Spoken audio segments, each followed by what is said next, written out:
Estamos vivendo uma era maligna. Satanás, auxiliado por anjos caídos e demônios, está determinado a roubar e destruir. Se não nos apoiarmos no poder da oração, não seremos capazes de abater o poder de Satanás. O diabo nunca se preocupou muito com os rituais da igreja, mas tem medo mortal da oração genuína. Quando uma pessoa começa a orar de verdade, começa a descobrir novas e diversas formas de oposição da parte de Satanás. Há um homem em minha igreja que antes era alcoólatra. Não obstante a sua prosperidade nos negócios, a bebida o levou a maltratar a esposa e os filhos.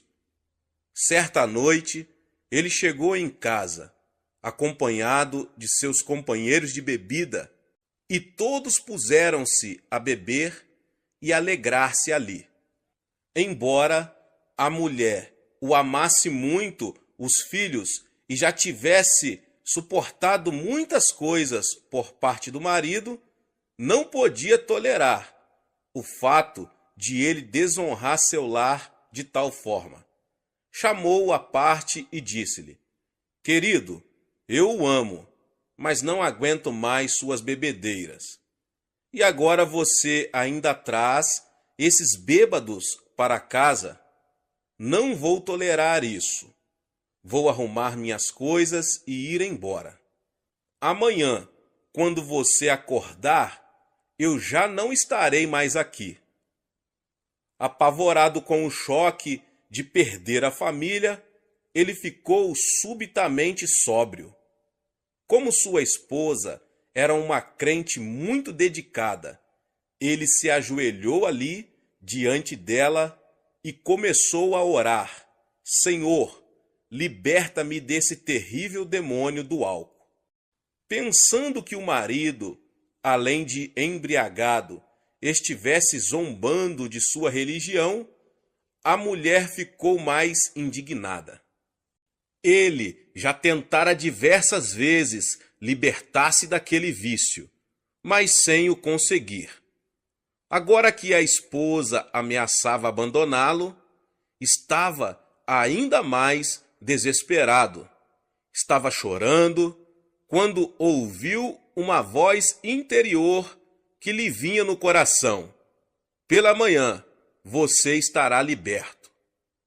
"Tenho certeza de que amanhã estarei liberto", disse para sua esposa.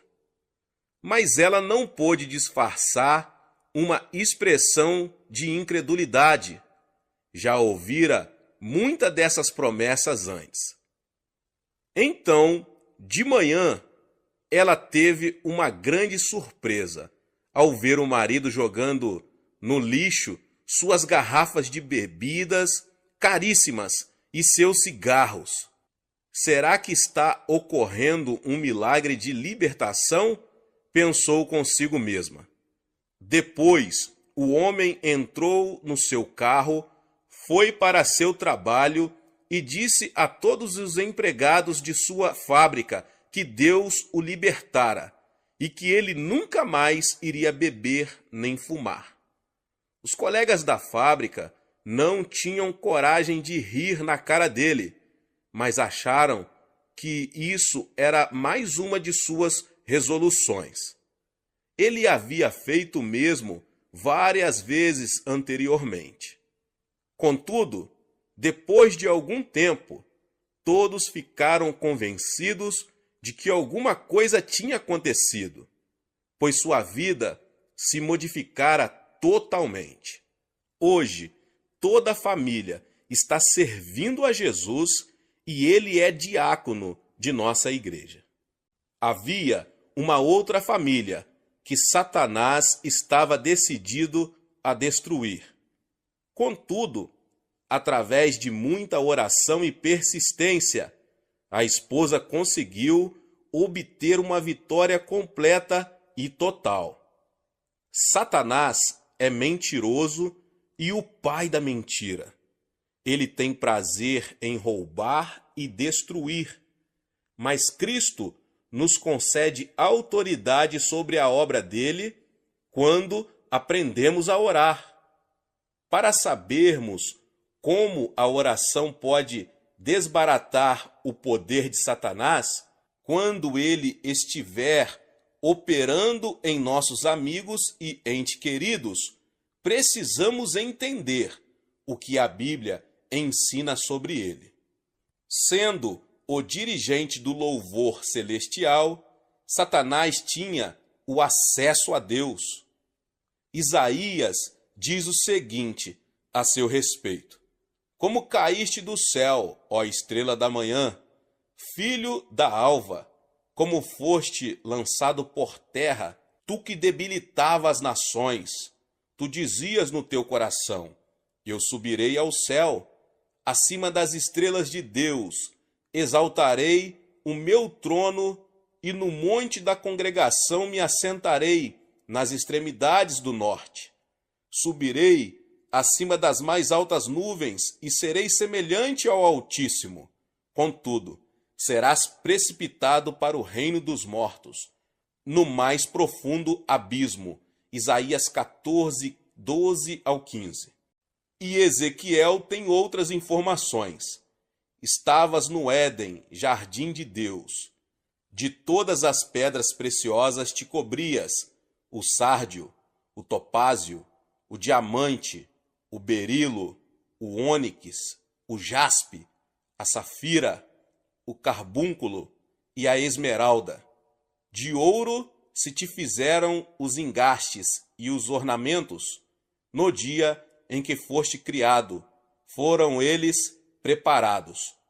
Tu eras querubim da guarda ungido e te estabeleci.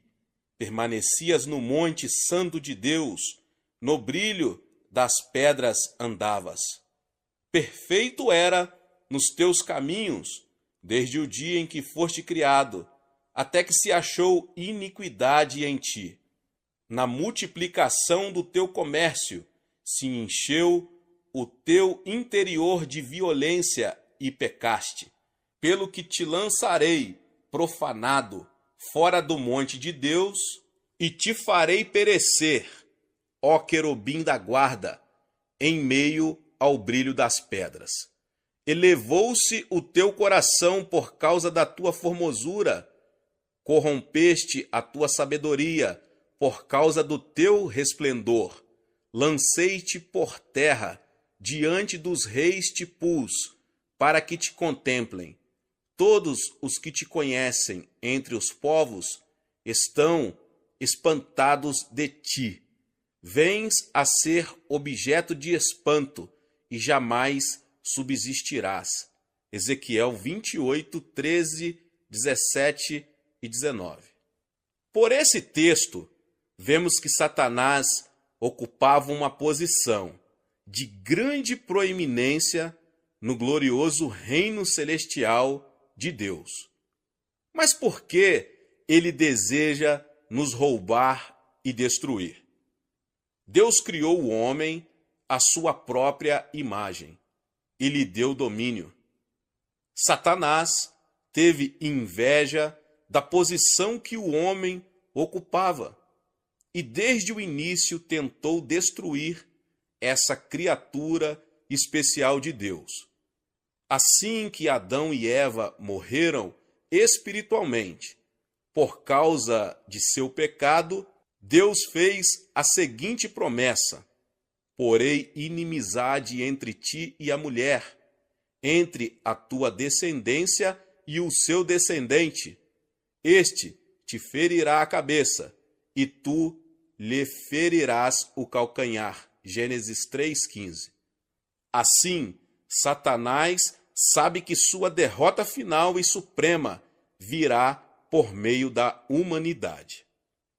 Examinando a história humana, vemos que ele tem tentado impedir que essa promessa se realize.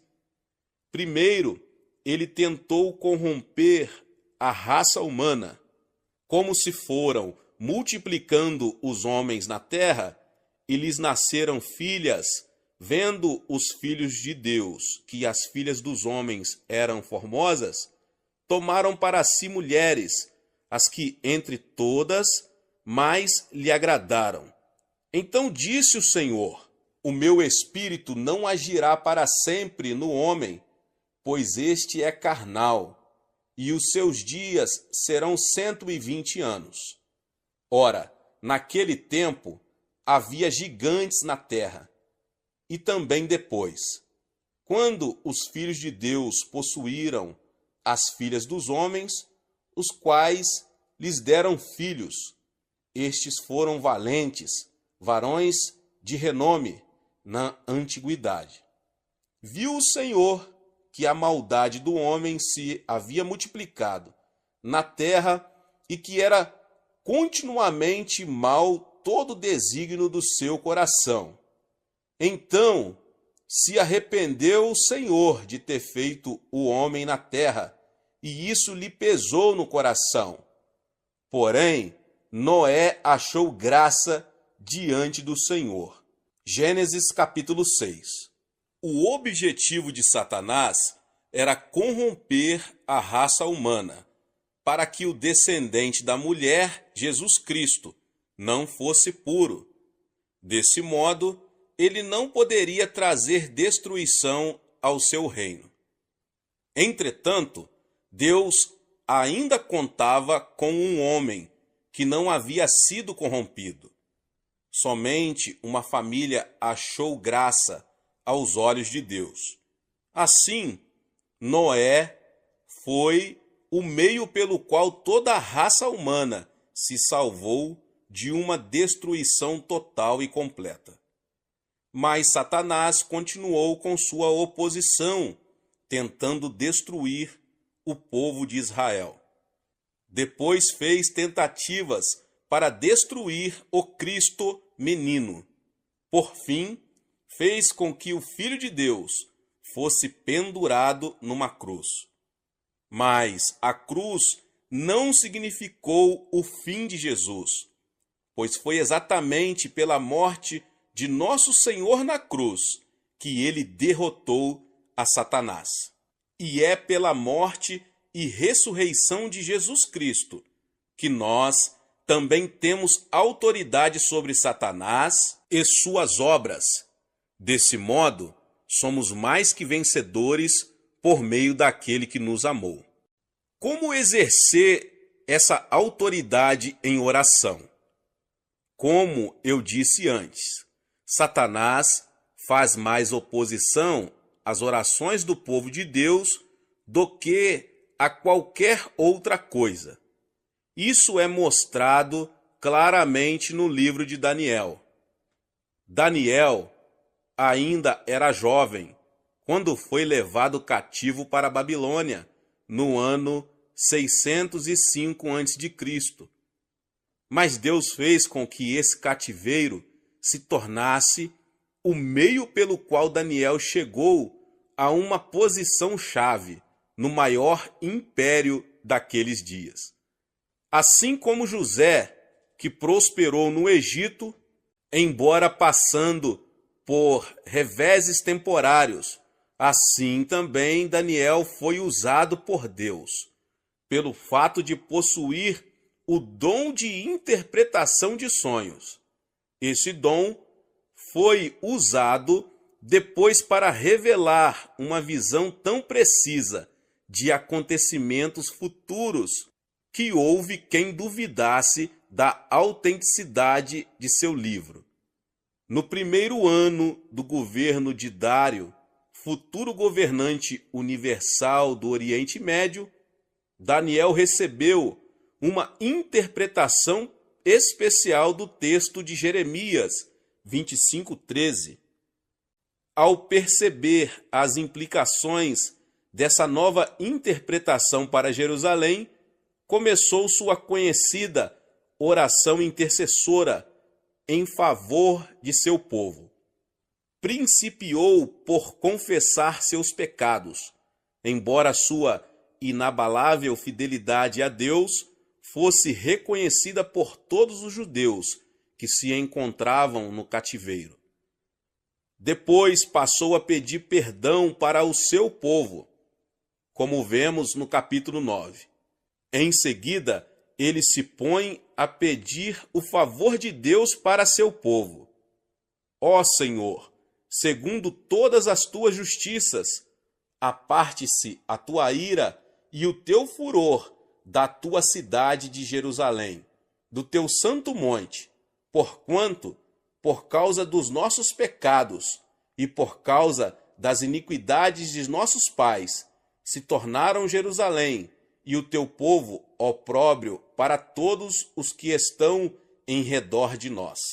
Agora, pois, ó Deus nosso, ouve a oração do teu servo e as suas súplicas, e sobre o teu santuário assolado, faze resplandecer o rosto, por amor do Senhor. Daniel 9, 16 e 17. E continuando em oração, sua súplica se tornou mais intensa e ardorosa. Ó Senhor, ouve, ó Senhor, perdoa. Ó Senhor, atende-nos e age. Não te retardes, por amor de ti mesmo. Ó Deus meu, porque a tua cidade e o teu povo são chamados pelo teu nome. E como Daniel permanecesse em oração, Deus mandou o anjo Gabriel para ir falar-lhe. Então o anjo lhe revela o modo como Satanás se opõe às orações do povo de Deus.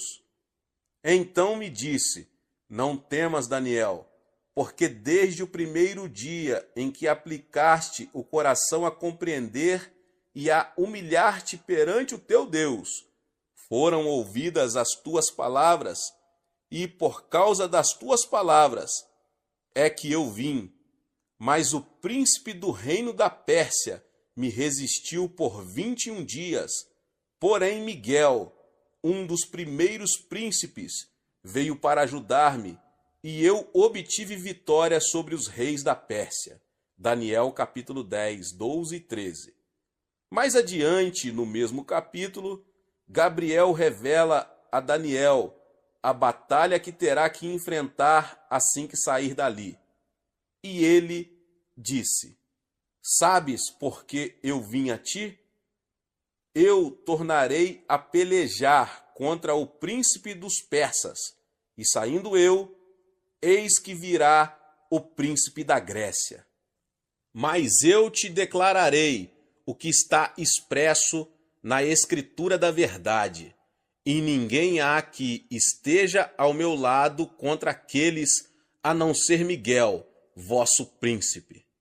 No comentário do Antigo Testamento de Kiel e Deliche, um dos mais respeitosos comentários bíblicos, os autores afirmam que o príncipe da Pérsia era a força maligna que estava orientando os desenvolvimentos do Império Mundial que viria a seguir. Gabriel fora mandado por Deus até Daniel, mas os príncipes de Satanás, os anjos caídos, guerreavam contra o mensageiro de Deus. Já que Satanás não queria que a oração de Daniel fosse atendida, o arcanjo Miguel foi então chamado a acudir Gabriel nessa batalha. Daniel jejuou e orou durante 21 dias. Foi esse o tempo necessário para as forças espirituais de Deus derrotarem os anjos caídos. Em Zacarias 3, encontramos um verso em que o Senhor diz o seguinte a Satanás: o Senhor te repreenda, ó Satanás. Sim, o Senhor que escolheu a Jerusalém te repreenda. Não é este um tição tirado do fogo? Paulo também compreendeu bem a batalha espiritual que temos de enfrentar, pois disse: porque a nossa luta não é contra o sangue e a carne, e sim contra os principados e potestades, contra os dominadores deste mundo tenebroso, contra as forças espirituais do mal, nas regiões celestes. Efésios 6,12. Para vermos isso tudo sob uma perspectiva mais clara, temos que compreender bem a realidade espiritual, isto é, a realidade do que domino, a quarta dimensão. Satanás foi derrubado da posição que ocupava nos lugares celestiais, uma posição, aliás, bastante elevada. Nós fomos criados como seres um pouco mais elevados que os anjos, já que podemos entender as realidades espirituais. Satanás já sabe, desde os tempos do Jardim do Éden, que seu reino será destruído por meio da humanidade. Deus lhe deu o título de Príncipe da Potestade do Ar. Como ele pode exercer autoridade sobre a atmosfera da Terra? Ele tem conseguido exercer influência sobre as nações. Contudo, Deus tinha dado autoridade ao homem, mas este a perdeu por ocasião da queda, devido ao pecado de Adão. Entretanto, nunca houve uma época em que não houvesse uma testemunha de Deus no mundo. Seu povo sempre pôde exercer autoridade através da oração e intercessão. Depois, Cristo veio ao mundo e permitiu que os homens o julgassem e crucificassem. Contudo, pela sua vida sem pecado, sua morte propiciatória na cruz e sua gloriosa ressurreição, ele ficou com as chaves da morte e do túmulo e recebeu toda a autoridade. Mateus 28:18. E hoje, temos diante de nós a ordem de ir ao mundo todo e fazer discípulos de todas as nações para o reino de Deus. E essa ordem é fundamentada pelo fato de que Cristo conquistou toda a autoridade no céu e na terra. Quando aprendemos a orar no Espírito Santo e entendemos que recebemos autoridade espiritual, podemos imobilizar as forças de Satanás que atuam numa pessoa, em comunidades e até em nações. Entretanto, Satanás, que é um mentiroso e pai da mentira, tenta convencer-nos de que ele está no controle de tudo. Mas quando aprendemos a jejuar e orar e exercitar nossa legítima autoridade espiritual, Satanás e suas hostes são obrigados a se renderem à vontade de Deus. Como é essencial que conheçamos e compreendamos a importância da oração. Mas se não aprendermos a orar, não haverá meios de vermos a vontade de Deus realizada em nossa vida e ministério. Contudo, como já afirmei anteriormente, primeiro precisamos ter o desejo de orar. Nosso problema é que pensamos muito sobre a oração, lemos muita coisa a respeito dela e até recebemos instruções acerca da oração, mas não oramos. Chegou a hora de compreendermos que a oração é a fonte do poder. Chegou a hora de permitirmos que o Espírito Santo opere em nós um novo quebrantamento e submissão a Deus. Chegou a hora de aprendermos a exercitar nossa autoridade espiritual, procurando impedir a oposição de demônios,